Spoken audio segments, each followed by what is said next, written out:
बिस्मिल्लाहिर्रहमानिर्रहीम, अस्सलाम वालेकुम रहमतुल्लाहि वबरकातुहू। मेरा नाम अहमद अकील है, आप देख रहे हैं प्रॉपर्टी विजन टीवी। बहुत सारे दोस्तों ने पूछा कि फैसल टाउन 2 आया, उसके बारे में आप बताइए कि कैसा प्रोजेक्ट है या क्या उसमें इन्वेस्ट करना चाहिए या नहीं करना चाहिए। बिल्कुल मैं इस पर बात कर देता हूँ। इस वीडियो के अंदर मैं आपको बता देता हूँ कि देखिए, कुछ चीज़ें ना असूल के तहत आपको ज़िंदगी में ना करनी चाहिए। आप ना मसाइल से बच जाते हैं। जैसे कि हमारे दीन ने को एजुकेशन को मना किया है। लड़के और लड़कियां जहां टुगेदर होंगी वहां मसले होंगे। जहां पैसा आपका रिस्क में होगा, जहां ज़्यादा रिस्क होगा, आल्दो कि वहां गेन भी ज़्यादा होगा, लेकिन आपका पैसा जहां रिस्क में जाएगा वहां आप पैसा लॉस्ट कर सकते हैं, ज़ाया कर सकते हैं। और तीसरी बात यह है कि जब आप अपने पैसे की खुद हिफाजत नहीं करेंगे तो कोई आपके पैसे की हिफाजत नहीं करेगा। इन बुनियादी चीज़ों को हमें मद्देनजर रखना चाहिए। आइए अब फैसल टाउन 2 के बारे में बात करते हैं।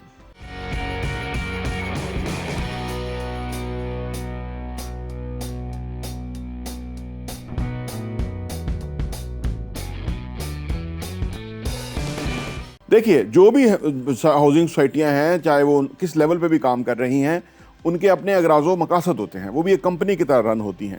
उनका भी काम होता है कि भाई हम एक चीज़ बनाएंगे, डेवलप करेंगे, उसके अंदर हमारी इतनी प्रॉफिटेबिलिटी होगी। और ये जो हाउसिंग सोसाइटियाँ डेवलप होती हैं, ये पाकिस्तान में क्योंकि कोई कानून नहीं है, हार्ड एंड फास्ट रूल नहीं है, ना ही कोई अदारा उनको कह सकता है कि भाई आपने इतने फार्म बेचने हैं और इतने टाइम में डिलीवर करना है तो फिर तो आप ठीक है। जैसे दुनिया में कानून है ना, दुनिया में इस तरह के काम नहीं होते। स्टेट खुद करती है, लेकिन हमारे यहाँ ये प्राइवेट सेक्टर में होता है। तो उसमें ये होता है कि वो जो उसकी नीयत अच्छी हो, कुछ जैसे फैसल टाउन उन्होंने पहले भी डेवलप किया, उसके अंदर भी लोगों ने इन्वेस्टमेंट की हुई है। अब वो फर्दर फैसल टाउन 2 पे जा रहे हैं। देखिए, बेचने वालों के बहुत पैसे बनते हैं। मैं आपको बार बार कहता हूँ, बेचने वालों के बहुत पैसे बनते हैं। मैं भी बेचूंगा, अगर फ़र्ज़ करें मैं कोई 1000 फाइल या 100 फाइल बेच लूँगा तो करोड़ों रुपया कमा लूँगा। लेकिन मैं बुनियादी तौर पे इस असूल का कायल हूँ कि जो चीज़ जिस चीज़ में रिस्क ज़्यादा है उधर इन्वेस्टमेंट नहीं करना चाहिए। अब आप समझें, जिसमें ज़्यादा रिस्क है वहाँ इन्वेस्टमेंट नहीं करनी चाहिए। आपको वहाँ इन्वेस्ट करनी चाहिए जहाँ रिस्क मिनिमम हो। अब आप कहेंगे कि जी रिस्क नहीं है तो गेन भी नहीं है, ठीक है ना। लेकिन रिस्क क्या चीज़ होती है? रिस्क ये होती है कि अगर हमने किसी चीज़ के बारे में पूरी रिसर्च की हुई है ना, अच्छी तरह से, हमें एतमाद है। जैसे मैं फ़र्ज़ करें आप जो भी काम कारोबार कर रहे हैं, उस काम के अंदर आपकी रिसर्च है, आप 20 साल से हो सकता है कर रहे हो, 10 साल से कर रहे हो, उसके अंदर आप पैसा लगाएंगे, आपको पता है कि ये पैसे के साथ क्या होगा, मसला कोई नहीं होगा। लेकिन अगर आप खुद नहीं, आपको यकीन और दूसरा आपको मोटिवेट कर रहा है और फिर आप जाते हैं तो वो कहता है ये फार्म है, ये सोसाइटी है, ये इतने साल में डेवलप होगा, इतनी किस्तें हैं और ये वो है, तो वो सीधा रिस्क है। वो आपकी अपने ऊपर है, मुनसर है कि आप उसको लेना चाहते हैं, वो काम करना चाहते हैं कि नहीं करना चाहते। मेरी ज़ाती तजवीज़ ये है हमेशा की तरह, क्योंकि देखिए ज़िंदगी असूलों के तहत है। ज़िंदगी कोई जुआ नहीं है, ना हम जुआरी हैं कि भाई लगा दो पैसा आर या पार। कुछ लोग माइंडसेट, जुआरी माइंडसेट के होते हैं। लेकिन मैं ये समझता हूँ कि हमें एक अच्छा इंसान और मुसलमान होने के नाते जुए की तरफ नहीं जाना चाहिए, रिस्क, हैवी रिस्क की तरफ नहीं जाना चाहिए। हमें पहली बात यह है कि अपने पैसे को थोड़ा भी होगा हमारे पास सेफ और सिक्योर होना चाहिए, ताकि हमारी अपनी ज़रूरियात बाअहसन तरीके से पूरे हों। और जब हम इस दौड़ में लग जाते हैं ना, तो फिर देयर इज़ नो एंड। फिर हम हाइपरटेंशन का शिकार हो जाते हैं, शुगर, ब्लड प्रेशर, ये वाले मसाइल आ जाते हैं कि जी वो पैसा वहाँ लगाया था, वहाँ अभी तक उन्होंने डेवलप ही नहीं किया था, फार्म की रेट नीचे गिर गए।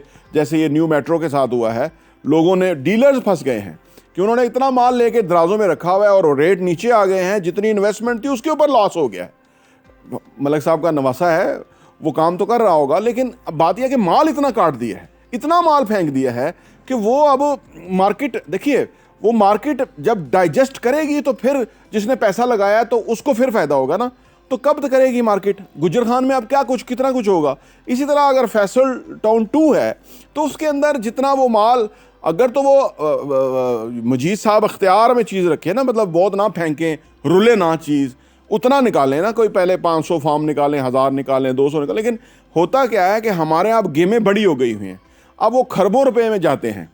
जब वो खरबों में जाते हैं तो गरीब आदमी का कबाड़ा निकल जाता है, क्योंकि वो बेचारे पैसे दे चुके होते हैं। अब वो पैसा, वो जब जितना बड़ा चक्कर हो जाता है ना, वो चक्कर जब तक वापस आएगा तो गरीब आदमी का तक चुमर निकल चुका होगा। उसका तो जो 5-10 लाख रुपया उसने लगाया हुआ है, वो तो पीछे मसला हो जाएगा उसका ना, क्योंकि उन्हें पता नहीं कहाँ से कैसे कर निकाल करके निकाया हुआ है, अब उसके ऊपर पैसा प्रॉफिट आ नहीं रहा, वो असल पैसा भी नहीं निकल रहा, तो ये मसला है। तो लिहाजा फैसल टाउन 2 के बारे में भी यही बात मैं कहूँगा कि आप अगर रिस्क ले सकते हैं, आपके पास एम्पल मनी है तो आप ले लें, और अगर आपके पास महदूद पैसे हैं या आपका कोई इस तरह का प्रोग्राम है तो फिर वो लंबा इंतज़ार से आप बचें, पैसा हाथ में रखें, उसके बाद कुछ पैसा और तैयार करें जल्दी कोशिश करके, तो कोई सॉलिड पीस ऑफ लैंड ले लें, आप कहीं भी ले लें, आपके घर की रिक्वायरमेंट है या आप कुछ भी है तो इस तरफ जाएं आप, ताकि आप बाहरी रहें।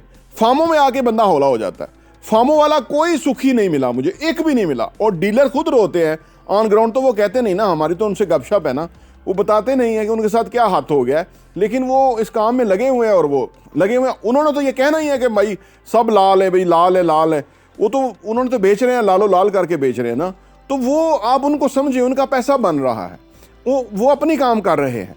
आपने अपने पैसे की खुद टेक केयर करनी है, आपका पैसे की कोई हिफाजत नहीं करेगा।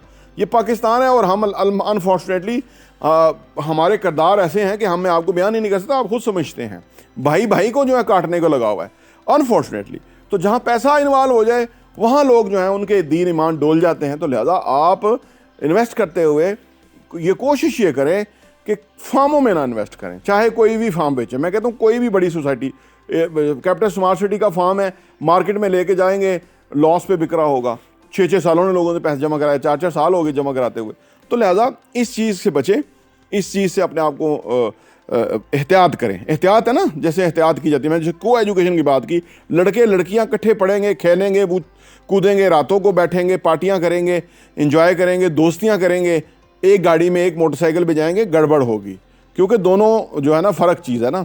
तो इसी तरह जब आप पैसे को फार्मों में डालेंगे तो आपको सुहाने ख्वाब दिखाए जाएंगे, मसला होगा, क्योंकि ऑन ग्राउंड चीज़ ही नहीं है ना, ज़मीन नहीं है ऑन ग्राउंड, और फिर अगर है तो वो डेवलप नहीं है, और अगर वो डेवलप होगी तो इट विल टेक 4-5 ईयर्स। आप सोच लीजिए, और वो भी बहुत तेज़ फास्ट ट्रैक के ऊपर, इससे ज़्यादा भी लगेंगे, 10 साल लगेंगे, क्योंकि फॉर्म इतनी बड़ी तादाद में है, इतने प्लॉट डेवलप करना कोई खाला जी का घर नहीं है, ये बहुत टाइम लगता है, इनके पास इतनी इस्तात ही नहीं है, इनको सालों लग जाते हैं। बड़ी सोसाइटियाँ DHA बहरिया को भी डेवलप होते हुए तो 20 साल लगे हैं।